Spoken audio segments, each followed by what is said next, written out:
Yon, good morning sa mga daddy. Welcome po kayo sa Backyard ni Daddy.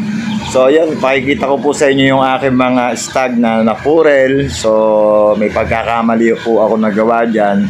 Nung sila ay 3 months old, nagpalit kagad ako ng feeding sila. Enerto ng aking inilagay. Subalit mali pala yung pamamaraan na yun. Kaya papula ako yung nagtataka kung bakit malalaki na yung mga manok ng kapitbahay na kaedad ng manok ko. Samantalang yung mga alaga ng kapitbahay yung manok na yung akin ay tatsawan pa rin.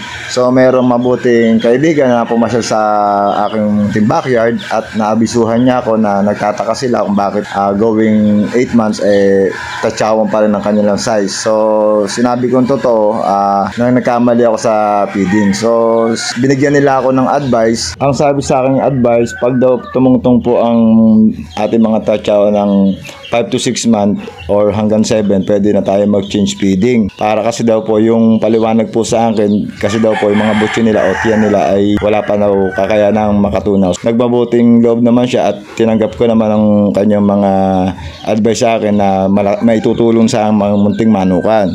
Ngayon, ako nagpapasalamat sa taong yun kahit paano nagmalasakit siya sa akin.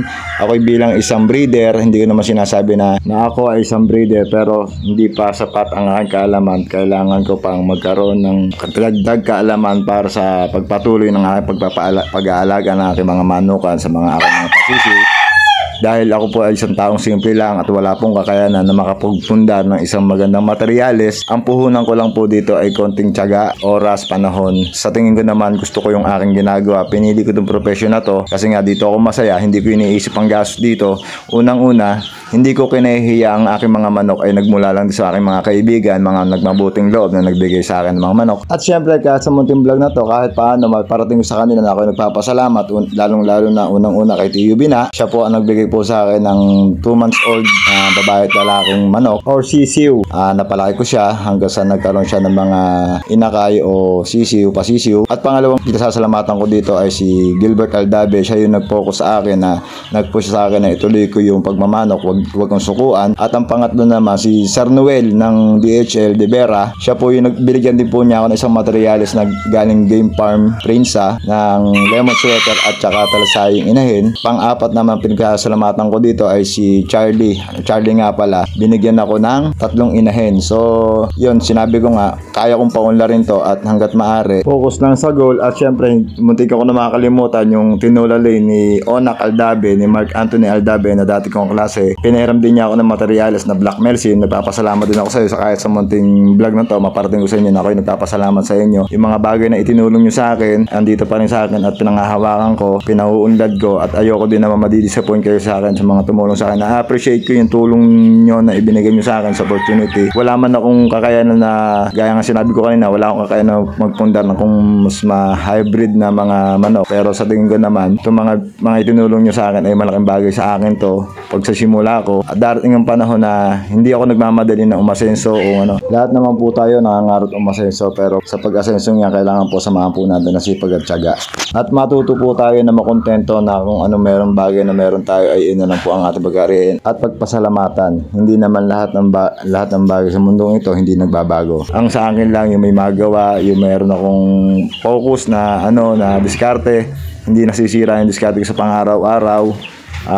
Yun, ang mindset ko dito, hindi ko iniisip yung mga gastos. Basta ang lagi kong iniisip dito, masaya ako sa ginagawa ko.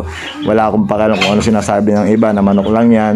Pero para sa akin, manok lang yan sa paningin ninyo. Pero ang manok na yan, yan ang pahinga ko. Unang-una, stress reliever yan. Nakakatuwa, makikita mo yung mga panahon na naghihirap ka, kahit bumabagyo, umaaraw, nagpapatuwa ka, kahit magkasakit ka. Naiintindihan ko yung pagod at hirap.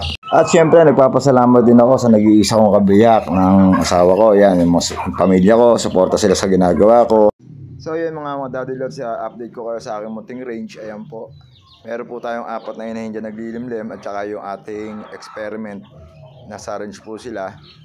Lahat po na nasa loob ng range na yan ay iba-ibang klaseng edad.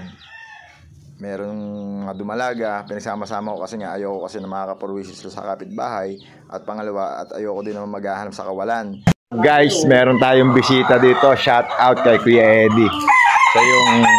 Siya yung nagme-mentor sa akin kung paano mag-alaga ng manok. Yan.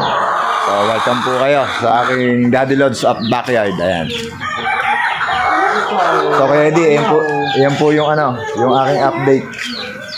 Yan yung mga bagay na itinuro mo sa akin na ginawa ko dyan. Ayan. Siya po yung aking kapitbahay dito sa kabilang lote. Siya po yung nag-guide sa akin kung paano mag-alaga at tamang proseso ng pag-aalaga ng ating mga pasisiw.